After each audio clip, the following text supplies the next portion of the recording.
창세기 1장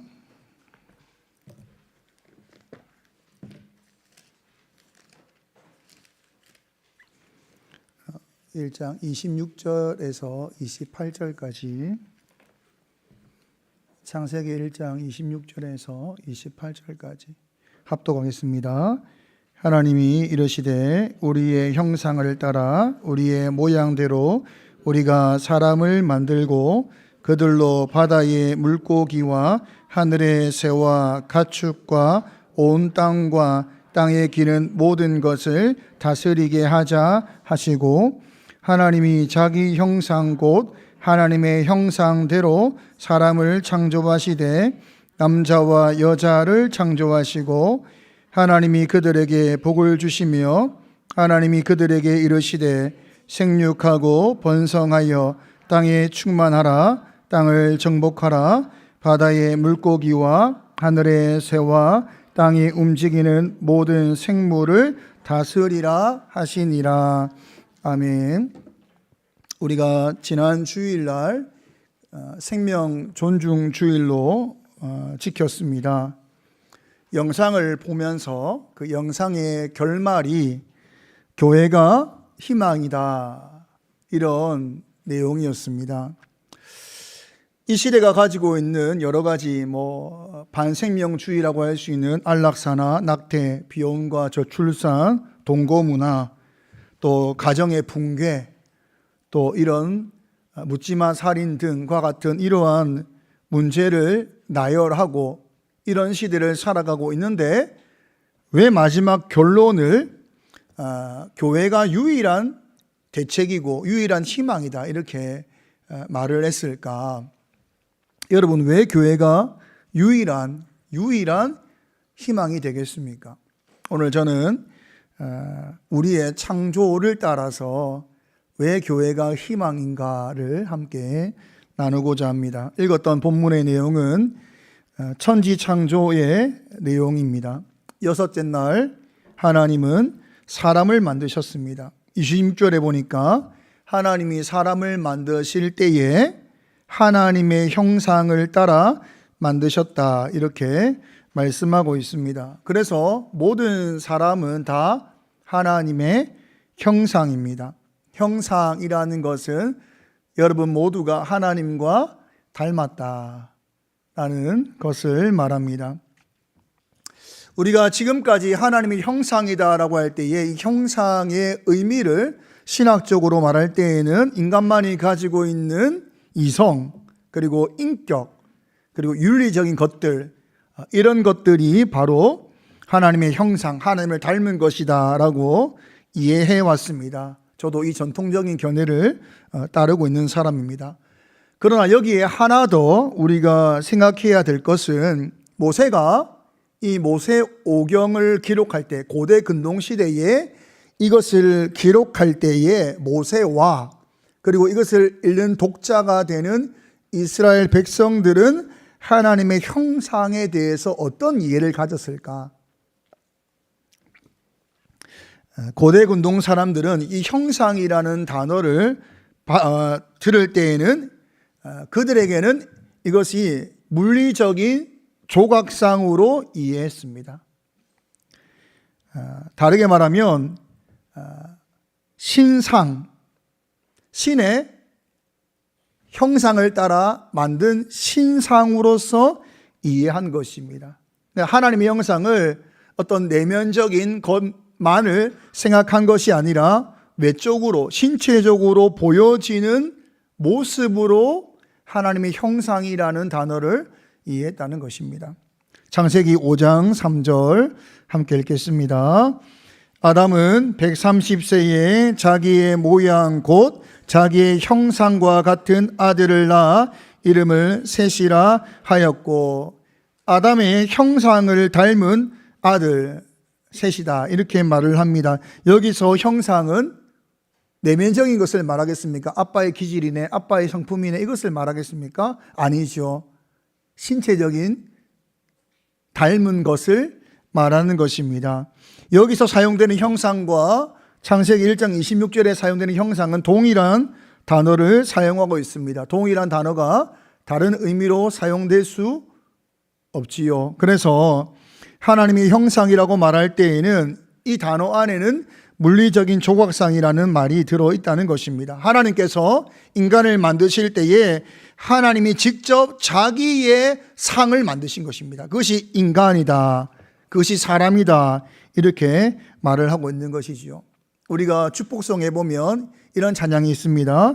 형제의 모습 속에 보이는 하나님 형상 아름답다, 이렇게 우리가 찬양을 하지요. 이 찬양 가운데는 하나님의 형상이라는 것이 들어있는 것입니다. 그 사람의 신체적인 것, 다르게 말하면 그것을 통해서 보여지는 모습 가운데 하나님의 모습이 있다는 것을 말하고 있는 것입니다. 하나님은 이미 십계명을 통해서 신상을 만들지 말라, 우상을 만들지 말라라고 말씀하셨는데, 그 이유가 뭐냐 하면 이미 하나님이 어떤 분이신지를 가장 잘 드러낼 수 있는 신상을 하나님이 직접 만드셨기 때문입니다. 자기의 형상을 따라 하나님은 신상을 만드신 것입니다. 그러므로 사람은 다르게 표현하며 움직이는 하나님의 신상이다, 이렇게 말할 수 있는 것입니다. 여러분, 하나님께서 신상을 만들 때에 어떻게 만드셨겠습니까? 여러분, 인간은 신상을 만들 때 어떻게 만듭니까? 그 신이 가지고 있는 그 신의 어떠함을 가장 최대한 잘 나타내기 위해서 신상을 만듭니다. 바알 같은 경우는 바람의 신이요, 또 폭풍을 가져다 주는 그런 신이다 보니까 그 신상을 만들 때에는 그의 손에 번개가 있지 않습니까? 그러니까 그 신이 가지고 있는 것을 가장 잘 나타내기 위해서 신상을 만듭니다. 그냥 만드는 것이 아니죠. 그가 가지고 있는 속성을 따라서 잘 나타내기 위해서 신상을 만드는 것입니다. 하나님께서 자기 형상을 만드실 때에 천사를 시키지 않았다는 거예요. 하나님이 자기의 형상인 사람을 만드실 때에 누가 만들었는가 하면 하나님이 직접 자기 신상인 우리를 하나님이 직접 만드셨다는 것입니다. 이것이 무엇을 의미하는가 하면 하나님은 실수가 없지 않습니까? 하나님은 한계가 없지 않습니까? 그런데 하나님이 만드셨다는 것은 우리 사람은 하나님의 속성을 가지고 있고, 그리고 하나님이 어떤 분이신지를 충분히 나타낼 수 있는 존재라는 것입니다. 모든 신상은 신의 속성을 드러내기 위해서 그 특징을 가지고 만듭니다. 하나님이 인간을 만들 때에 하나님이 어떤 분이신지를 드러낼 수 있도록 하나님이 여러분을 만드신 것입니다. 그러므로 우리 한 사람 한 사람은 하나님이 어떤 분이신지를 설명할 수 있는 존재라는 것입니다. 그렇게 우리가 다 만들어졌습니다. 한 사람도 빠짐없이 다 그렇게 만들어진 것입니다. 그러므로 만물 안에서 신이 어떤 존재인가를 보여줄 수 있는 것은 사람 외에는 없다, 이렇게 말할 수 있습니다. 여기 하나님의 형상을 따라라는 단어는 뭐뭐처럼이라고 해석할 수 있습니다. 그래서 우리는 하나님의 모습이고 또한 하나님처럼 살아가는 자입니다. 하나님처럼 살아가는 자입니다. 그래서 우리가 하나님처럼 살아가는, 하나님의 속성을 가지고 하나님처럼 살아가는 존재이기 때문에 하나님을 드러내는 것입니다. 그것이 인간이다, 이렇게 성경은 말을 하고 있는 것입니다. 여러분, 그렇다고 해서 우리가 하나님을 온전하게, 하나님의 모든 것을 다 반영하지는 못합니다. 우리는 아주 일부, 부분적으로 하나님을 반영하는 존재입니다. 왜냐하면 하나님이 가지고 있는 속성을 우리가 다 가지고 있지 않기 때문입니다. 하나님이 자신의 모든 속성을 우리에게 다 주지 않았습니다. 우리가 하나님이 가지고 있는 속성이지만 우리가 가지고 있지 못한 것, 자존성, 우리는 자존하지 못하지요. 영원성, 우리는 영원하지 못합니다. 무소부재, 그리고 유일성, 불변성, 이것은 우리가 가지고 있지 못함으로 이것을 우리의 삶으로 드러내어 하나님을 설명할 길은 없습니다. 그러나 하나님이 자신을 반영할 수 있도록 하나님의 속성을 우리에게 공유해 주신 것이 있다는 거예요. 그것이 지성에 관련된 지혜나 지식이요, 도덕에 관련된 선함, 사랑, 그리고 거룩, 진실, 의로움, 그리고 주권성, 이러한 것들은 하나님이 우리를 만드실 때에 그 안에 하나님의 속성을 함께 넣어주신 것입니다. 그러므로 모든 인간은 다 이것을 가지고 있습니다. 사람만이, 하나님이 직접 제작하신 사람만이 가지고 있는 것입니다. 그러므로 이것을 통해서 우리는 부분적으로나마 하나님을 나타내는 것입니다. 오늘 하나님의 형상을 따라 지었다고 말하면서 하나님이 속성을 주셨다라는 것을 잘 설명하고 있는 것입니다. 26절입니다. 함께 읽겠습니다. 하나님이 이르시되 우리의 형상을 따라 우리의 모양대로 우리가 사람을 만들고 그들로 바다의 물고기와 하늘의 새와 가축과 온 땅과 땅에 기는 모든 것을 다스리게 하자 하시고, 이 다스림, 여러분, 하나님만이 가지고 있는 주권, 이것을 하나님이 사람에게도 주신 것입니다. 그래서 인간은 주권성을 가지고 있습니다. 이러한 권세를 인간이 가지고 있는 것입니다. 하나님께서 온 우주와 영적인 천사들까지 하나님이 주권적으로 다스리듯이 하나님께서는 인간으로 하여금 하나님이 창조하신 이 만물을 다스리도록 주권성을 주심으로 하여서 우리의 다스림으로 말미암아 하나님의 다스림을 설명할 수 있도록 하신 것입니다. 여러분이 가정을 어떻게 다스리는가? 여러분이 교회를 어떻게 다스리는가? 이 주권성에 무엇이 있는가? 하나님의 주권성을 설명할 수 있다는 거예요. 나타낼 수 있다는 것입니다. 인간이 이 주권성을 받았습니다. 여러분, 주권성은 오로지 하나님의 절대적인 권세이지 않습니까? 하나님이 언제나 하나님의 뜻을 따라서, 하나님의 결정에 따라서 모든 것이 이루어집니다. 이것이 주권입니다. 그래서 창조, 주권이지요. 보존, 어떻게 보존하시는가? 어떻게 통치하시는가? 그리스도의 고난, 그리고 우리를 선택하시는 것, 중생, 성화, 우리의 고난, 우리의 운명, 다 하나님의 주권에 속한 것입니다. 하나님만이 이 주권을 가지고 계시고 절대적 권세를 가지고 계시는데, 하나님이 이 만물을 향하여서 다스릴 수 있고 결정할 수 있고 통치할 수 있고 보존할 수 있는 이 모든 주권에 대한 이 주권성을 인간에게도 주셨다라고 말씀하고 있는 것입니다. 그래서 이 주권성을 가장 먼저 보여주는 것이 뭐냐 하면, 하나님이 지으신 만물을 다스려봐라, 네가 결정하라 라고 하는 권세를 인간에게 주신 것입니다. 인간이 가지고 있는 주권성을 가장 잘 설명할 수 있는 것이 창세기 2장 19절과 20절입니다. 함께 읽겠습니다. 여호와 하나님이 흙으로 각종, 찾겠습니다. 2장 19절 20절 함께 읽겠습니다. 시작.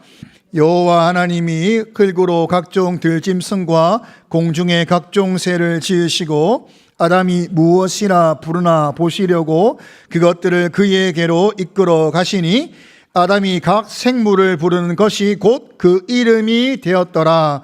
아담이 모든 가축과 공중의 새와 들의 모든 짐승에게 이름을 주니라. 아담이 돕는 배필이 없으므로. 여기 보니까 뭐라고 하지요? 모든 동물의 이름을 지어 주었다. 이름을 지어 주었다 라고 말을 하고 있습니다.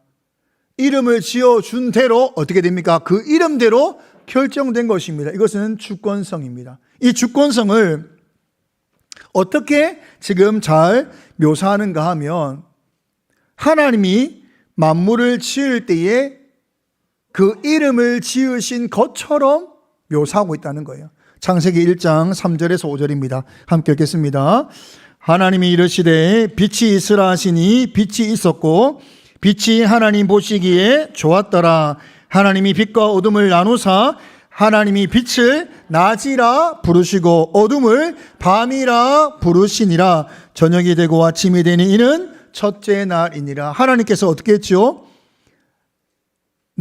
빛을 낮이라 뭐하죠? 결정하셨다는 거예요. 주권이지요. 하나님의 결정, 주권입니다. 빛을 낮이라 부르시고 정하시고 어둠을 밤이라 정하시고 궁창 위를 하늘이라 정하시고 물에 드러난 무틀 땅이라 정하셨다. 이것은 이 결정은 오직 주권을 가지신 하나님께만 있는 것입니다. 그런데 하나님이 이 주권성을 인간에게 주사 인간이 이름을 지어준 대로 모든 동물이 모든 생물이 그 이름이 되었더라. 인간이 이런 권세를 가진 주권을 가진 존재라는 것을 말하고 있는 것입니다. 그럼 이런 생각을 하게 됩니다. 아담과 하와는 죄 없는 자들로서의 주권성이지 않느냐. 타락한 이후의 모든 인간은 이런 주권성이 없는 것이 아닌가, 이런 생각을 할 수 있지 않습니까? 그리고 믿지 않는 사람들을 우리가 하나님의 형상이다, 주권이다 말할 수 있는가에 대해서 창세기 9장 5절과 6절입니다. 함께 읽겠습니다. 내가 반드시 너희의 피고 너희의 생명의 피를 찾으리니 짐승이면 그 짐승에게서 사람이나 사람이 형제면 그에게서 그의 생명을 찾으리라. 다른 사람의 피를 흘리면 그 사람의 피도 흘릴 것이니 이는 하나님이 자기 형상대로 사람을 지으셨음이니라. 아담과 하와가 타락한 후에 태어난 모든 사람도 다 하나님의 형상이다. 이렇게 말을 하고 있는 것입니다. 우리가 이제 무엇을 깨닫는가 하면 우리가 지어질 때에 우리가 어떤 존재였는가에 대해서 사람의 정체성은 신상이다. 움직이는 신상이다. 이게 정체성입니다. 이것이 우리의 정체성이다. 그리고 우리는 무엇을 하는 존재인가 말하면 신상의 모습을 통해서 우리에게 주어져 있는 속성을 통하여서 하나님을 나타내는 자들이다. 그렇게 우리가 지음을 받은 것입니다. 우리는 하나님의 형상이고 하나님의 속성을 가진 자로서 하나님의 어떠하심을 드러내는 자들로 우리는 지음을 받은 것입니다. 그것이 가장 먼저 창세기 1장에서는 다스림으로, 주권성으로 등장을 하고 있는 것입니다. 여러분이 여러분의 가정 속에서, 여러분이 주어진 환경 속에서 어떤 주권성을 가지고 있는가? 성도는 어떤 주권성을 보여야 되는가? 하나님처럼이라는 것이에요. 하나님처럼.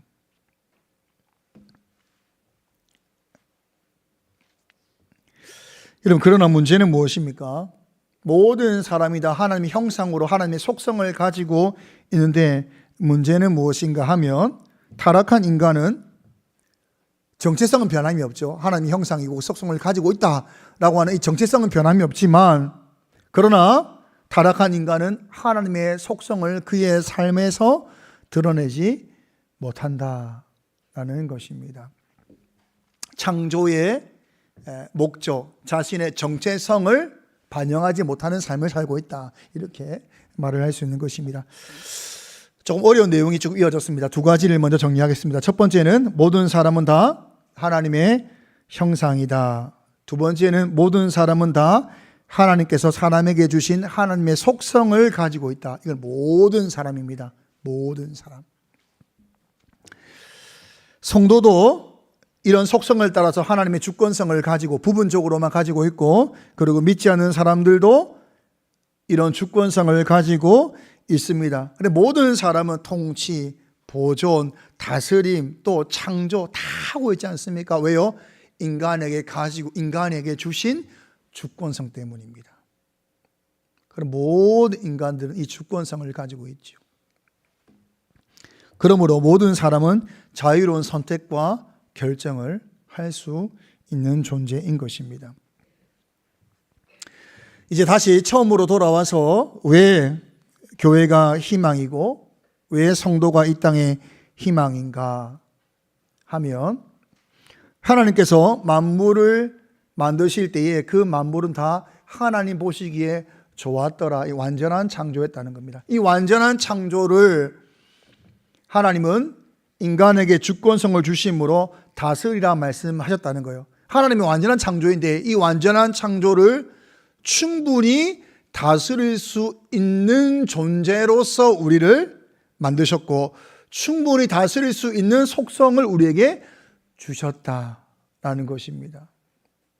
이 땅이 죄로 말미암아 무너지고 타락하고 고통 가운데 있지만 만물을 창조하실 때 그 창조는 하나님의 선하시고 복되시고 아름다우신 창조였는데 성도와 교회는 하나님의 주권성을 바르게 회복함으로 하나님의 주권성을 가지고 이 땅을 다스릴 수 있는 자이기에 다시 가장 아름다우시고 가장 선하시고 가장 복되신 하나님의 창조로 회복시킬 수 있는 존재다. 그래서 교회와 성도가 이 땅에 유일한 대책이요 희망이다. 이렇게 말할 수 있는 것입니다. 그러면 우리가 어떻게 하는 것이 대책이 되고 어떻게 하는 것이 희망이 되는 것인가? 마태복음 5장 13절 14절 함께 읽겠습니다. 시작. 너희는 세상의 소금이니 소금이 만일 그 맛을 잃으면 무엇으로 짜게 하리요? 후에는 아무 쓸데없어 다만 밖에 버려져 사람에게 밟힐 뿐이니라. 너희는 세상의 빛이라 산 위에 있는 동네가 숨겨지지 못할 것이요. 산상수훈은 성도와 교회를 향해서 주신 예수님의 말씀입니다. 교회는 성도는 어떻게 살아야 되는가? 교회와 성도가 소금이요 빛이다 라고 말하는데 어떻게 소금과 빛이 되는가? 마태복음 5장 앞에 나와 있습니다. 11절과 12절 함께 읽겠습니다. 나로 말미암아 너희를 욕하고 박해하고 거짓으로 너희를 거슬러 모든 악한 말을 할 때에는 너희에게 복이 있나니 기뻐하고 즐거워하라. 하늘에서 너희의 상이 큼이라. 너희 전에 있던 선지자들도 이같이 박해하였느니라. 나로 말미암아 예수로 사는 자, 다르게 말하면 오늘 창세기로 말하면 하나님처럼 사는 자는 욕을 당하고 박해를 받지만 하나님처럼 사는 자가 뭐가 된다는 거요? 소금이다, 빛이다, 이렇게 말을 하고 있는 것입니다. 여러분, 세상이 얼마나 썩었냐, 세상이 어떠냐, 세상이 얼마나 어둡냐와 상관없습니다. 소금이 있으면 소망이 있다는 거예요. 빛이 있으면 희망이 있답니다. 이것이 성경이 말하고 있는 거예요. 성도가 소금으로서 살고 있으면, 성도가 빛으로 살고 있으면 소망이 있다, 그렇게 말을 하고 있는 거 아니겠습니까? 마태복음 5장 16절 함께 읽겠습니다. 이같이 너희 빛이 사람 앞에 비치게 하여 그들로 너희 착한 행실을 보고 하늘에 계신 너희 아버지께 영광을 돌리게 하라. 소금이고 빛이면 희망이고 창조의 목적이고 영광이 되는 것입니다. 하나님이 원래 지으신 목적을 따라. 천국 비유를 설명하고 있는 마태복음 13장에 보면 13장 33절 함께 읽겠습니다. 이렇게 말하고 있습니다. 함께 읽겠습니다. 또 비유로 말씀하시되 천국은 마치 여자가 가루 서말 속에 갖다 넣은 전보 불푸게 한 누룩과 같으니라. 천국은 마치 여자가 밀가루 속에 넣은 누룩과 같다라고 이야기합니다. 이 누룩은 밀가루와 함께 반죽이 되면 시간이 지나면 전체를 부풀게 하는 역할을 하는 것이 바로 누룩입니다. 누룩은 밀가루에 비해서 조금 집어넣죠. 보잘것없는 양을 집어넣는 것입니다. 하지만 보잘것없어 보이지만 이 작은 것이 결국 큰 변화, 전체의 변화를 이끈다라고 말합니다. 여기서 핵심은 뭐죠? 누룩의 양입니까? 아니면 밀가루가 많다 적다 이겠습니까? 아닙니다. 여기서 핵심은 뭐죠? 누룩이다. 누룩이 있느냐? 누룩이 누룩으로서 존재하고 있느냐? 그것이 핵심입니다. 천국은 누룩이다. 성도는 누룩이다. 여러분, 누룩이 어떤 열심을 내는 것이 아닙니다. 무엇을 하는 것이 아니라 누룩이 누룩으로서 존재하는 자체가 변화를 이끈다. 여러분, 천국 백성이 이 땅의 소망인 것, 교회가 이 땅의 소망인 것은 우리의 어떤 열심, 사회를 개혁하자, 경제를 뒤바꾸자 라고 하는 개혁이 소망과 희망을 말하는 것이 아니라 여러분 존재 자체가 희망과 소망이라는 거예요. 다르게 말하면 하나님의 형상을 따라 하나님처럼 살아가는 모든 인생은 다 그 자체가 소망입니다. 희망이라는 것입니다. 제가 이 말을 하는 것에 대해서 다시 한번 우리가 생각을 해야 됩니다. 우리가 유일한 대책이고 유일한 희망이라면, 우리가 하나님의 형상을 따라 지음받았기 때문에 하나님의 속성을 가진 자로서 유일한 대책과 희망이란다면, 우리는 우리의 신앙생활을 지금보다 더 열심히 해야 됩니다.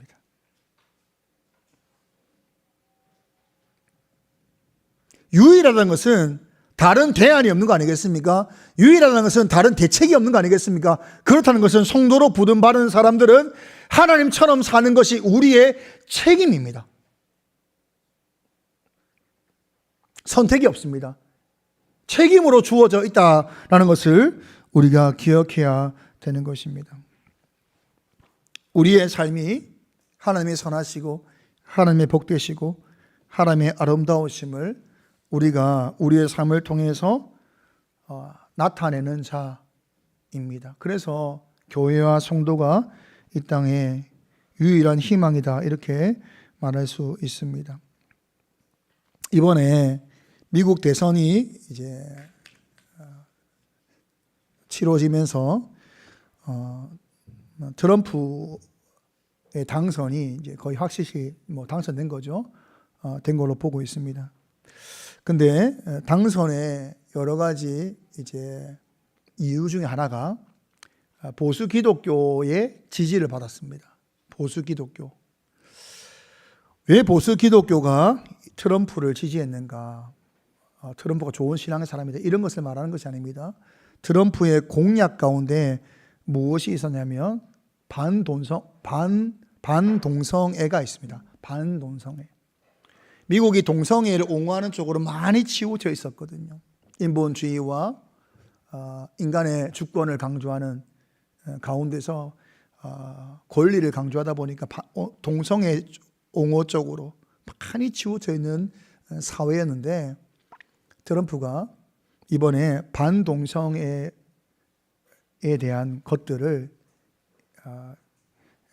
많이 발표를 했습니다. 그 중에 뭐가 있냐면, 학교에서 계속 젠더 교육을 하고 있거든요, 미국이.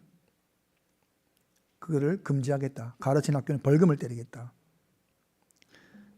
여성 스포츠가 이번에도 참여했죠. 권투에 남자인데 여성이 내가 나와가지고 한 방 때려가지고 결승전에서 여성분이 한 대 맞고 너무 아프니까 포기를 해버렸어요. 남자 주먹을 맞았으니까. 여성의 스포츠 참여를 금지하겠다. 미성년자의 성전환 수술이 그냥 하고 있거든요. 성전환 수술을 금지하겠다. 그리고 가장 중요한 것은 성에 대해서 남성과 여성만 인정하겠다 라는 걸 말했다는 거예요. 이거 외에도 낙태법에 관련된 것도 많은 것을 이야기하거든요. 그렇게 하다 보니까 여러분, 우리가 이제 그 1027을 하면서 이런 성적인 거에 대해서 모든 사회가, 지금 모든 세계가 다 무너져 가고 있어서 이런 법안들에 대해서 유일하게 허용하지 않는 법, 성적인 법에 대해서 허용하지 않는 유일한 나라가 한국이다 이라고 했는데, 지금 미국이 이것을 뒤집겠다는 거예요. 트럼프가 이것을 뒤집겠다는 거예요. 다시 반동성애로, 그리고 남성과 여성만 인정하는 성조지성의 회귀로, 귀환으로 바꾸겠다는 거예요. 이 내용 가운데 보수적인 기독교인들이 지지를 보낸 것입니다. 여러분, 대부분의 사람들이 왜 트럼프를 지지했는가라고 물으니까 8년 전에 트럼프가 당선됐을 때, 트럼프가 대통령일 때 내 주머니에 더 부유했다는 거예요. 지금 모든 나라의 지도자를 뽑을 때의 이유는 돈입니다. 경제예요. 근데 미국에서 누군가를 지지할 때에 그 이유가 뭐냐 물으니까 성경적인 내용을 가지고 나왔다는 거예요. 남성과 여성을 인정하는 반생명주의에서 생명주의 사상으로서의 내용을 가지고 나왔다는, 그것을 지지한다는 거예요. 여러분, 우리가 교회가 희망이다, 성도가 희망이다 라고 할 때에 어디에 무엇의 가치를 두고 있는가를 생각해 봐야 됩니다. 많은 사람은 다 경제를 이야기해요. 한국도 그 전까지는 경제 하지 않았는데 우리가 이제 경제 대통령을 한번 뽑았지 않습니까? 이명박 대통령을. 그때 이후로 너무 압도적 지지 가운데 그분이 뽑힌 이후로 계속해서 모든 대통령이 내걸고 있는 공약은 다 경제입니다. 잘 사는 거. 근데 거기에 우리가 지지를 보내서 되겠습니까? 그건 나중 문제겠죠. 교회로서, 성도로서 보여야 할 것은 뭐냐면 우리가 하나님처럼, 이권의 주권성을 가지고 있는 하나님처럼 우리가 이 땅이 흘러갈 수 있도록 우리는 지지하고 기도해야 될 존재라는 것을 기억해야 됩니다. 우리는 하나님처럼 다스리고 하나님의 인격과 성품과 도덕성과 의로움과 거룩함을 가지고 하나님처럼 삶으로 가장 선하고 가장 아름답고 가장 복된 것을 나타내며 보여주며 그리고 가꾸며 살아가는 존재가 바로 교회와 성도이다. 그래서 우리가 원하고 바라고 기도합니다라는 찬양을 보니까 하나님의 꿈이 나의 비전이 되고 그 다음 뭐라고 되죠? 예수님의 성품이 나의 인격이 되고 이게 왜 가능하죠? 원래 우리에게 주신 것입니다. 하나님의 인격과 성품, 우리가 가지고 있는 도덕성, 윤리, 선함, 이 모든 것은 하나님의 속성입니다. 그것을 우리에게 주신 것입니다. 여러분, 성도로 살아가고 있습니다. 목사님, 교회는 어떻게 살아야 됩니까? 성도는 어떻게 살아야 됩니까? 하나님이 여러분을 만드실 때에 하나님의 형상을 따라 만드셨습니다. 교회 또한 마찬가지입니다. 교회와 성도는 하나님의 움직이는 상입니다. 여러분에게 누군가가 말할 수 있는 최고의 극찬은 당신을 보니 예수님 같다. 당신이 보니 하나님이 보인다. 이것이 우리가 받을 수 있는 최고의 극찬이고 그리고 받아야 할 우리의 정체성이다 라는 것을 기억할 수 있기를 바랍니다. 찬양할 것인데 형제의 모습 속에 보이는, 저는 이 찬양을 하면서 두 곡을 할 건데 찬양을 하면서 좀 그런 다짐을 했으면 좋겠습니다. 나만이 하나님이 어떤 분이신지를 보일 수 있는 속성을 가졌고 보여야 되는 존재구나. 그렇게 시험받았구나. 하나님처럼 살아야 되는구나. 하나님처럼 살아야 되는구나. 예수님처럼 살아야 되는 거구나. 축복하는 마음으로 함께 찬양을 하겠습니다.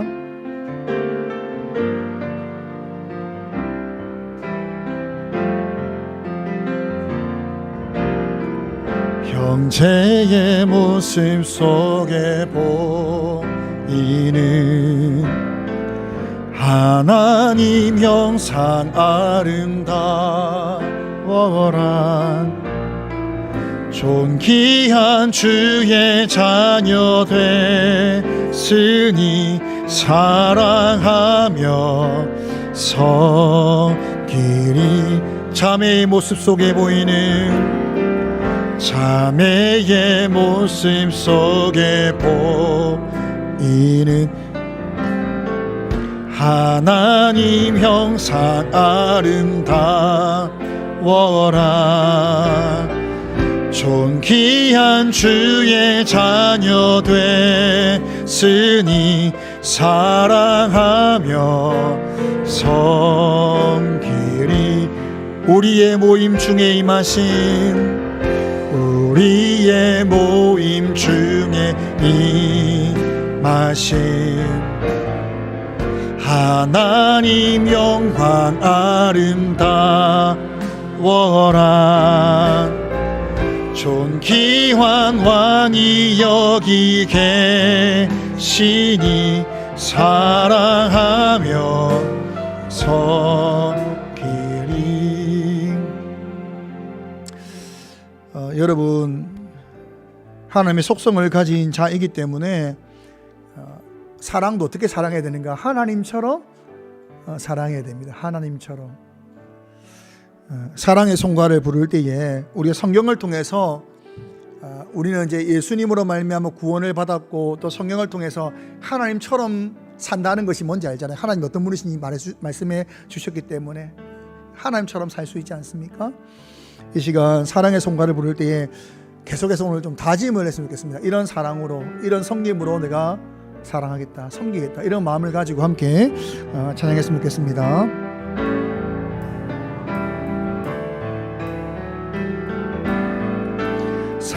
산사의 말을 하는 사람도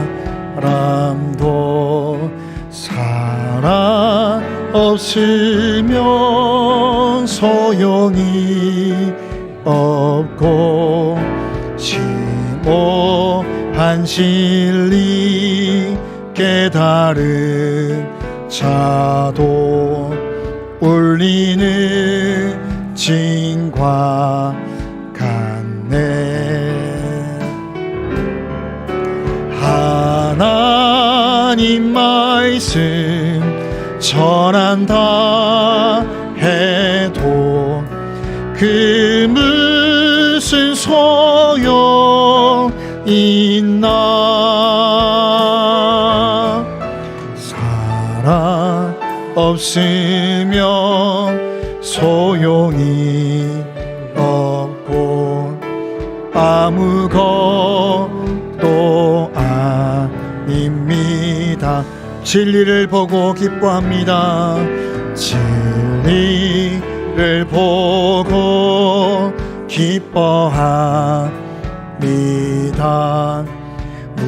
무례와 사심 품지 않으며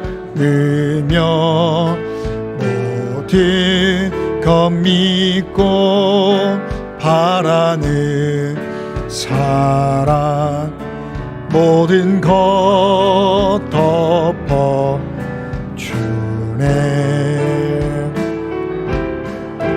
하나님 말씀 전한다 해도 그 무슨 소용 있나. 사랑 없으면 소용이 없고 아무것도 아닙니다. 지금은 희미하게 보이나 지금은 희미하게 보이나 그때는 주를 맞대고 보리. 하나님 나를 알고 계시든 우리도 주를 알림. 하나님 말씀 전한다 해도 그 무슨 소용 있나. 사랑 없으면 소용이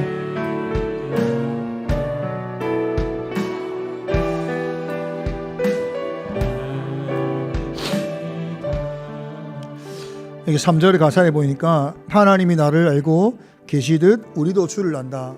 여러분 우리가 어떻게 예수님, 하나님, 성령님을 알까요?